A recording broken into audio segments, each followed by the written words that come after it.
Eu sou o seu irmão em Cristo, pastor Valério. Irei ler aqui 1 de Coríntios, capítulo 9, versículos 14, 15 e também o 18. Diz-nos assim a palavra do Senhor. Assim ordenou também o Senhor aos que pregam o Evangelho, que vivam do Evangelho. Eu, porém, não me tenho servido de nenhum destas coisas, e não escrevo isto para que assim se faça comigo, porque melhor me fora morrer antes que alguém me anule esta glória. Versículo 18. Nesse caso, qual é o meu galardão? É que, evangelizando, proponha de graça o Evangelho, para não me valer do direito que ele me dá. Em primeiro lugar, é importante considerarmos que a oferta é um assunto que tem apoio nas Escrituras Sagradas, tanto no Antigo como no Novo Testamento. O Paulo, ele vai ser claro aqui em dizer, inclusive no contexto desses versículos que eu li, ele vai fazer referência ao Antigo Testamento quando ele diz que assim como o boi, quando ele está debulhando, ele não pode ser impedido, fazendo referência ao Antigo Testamento. Ele também, se utilizando de uma figura de linguagem, vai falar sobre aquele que está prestando serviço militar. Ele também é digno de receber recompensa.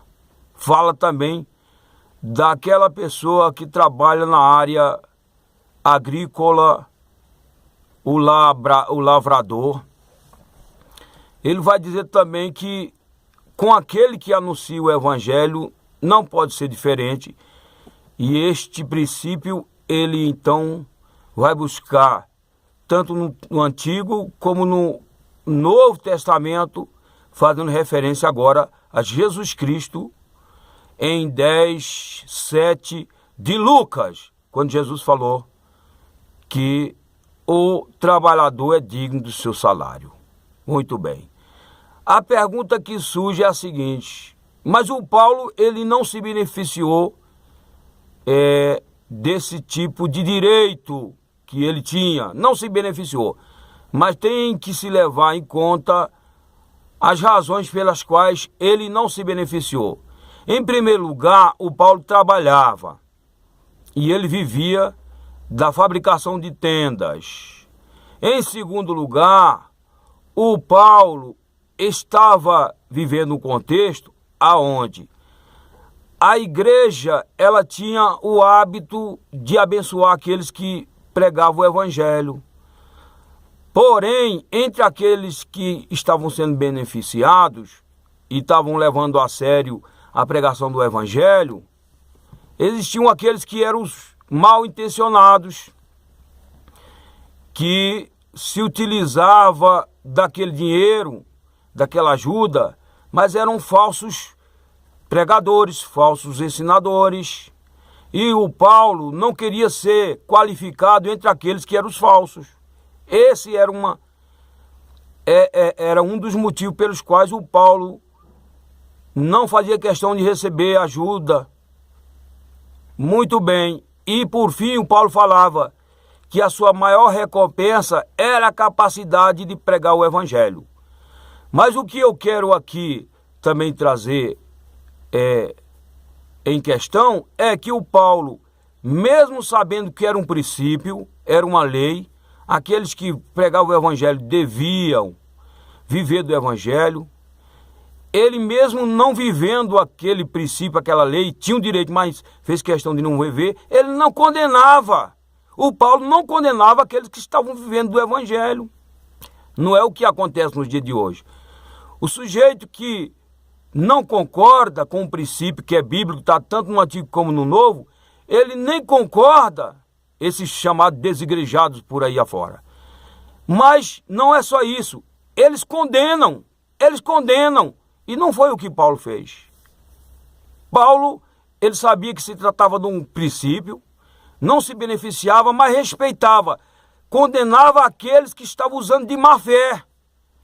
Seria importante que esses que vivem condenando fizessem uma distinção entre aqueles que são os obreiros sérios e os que não são sérios. E não colocar todo mundo no mesmo saco.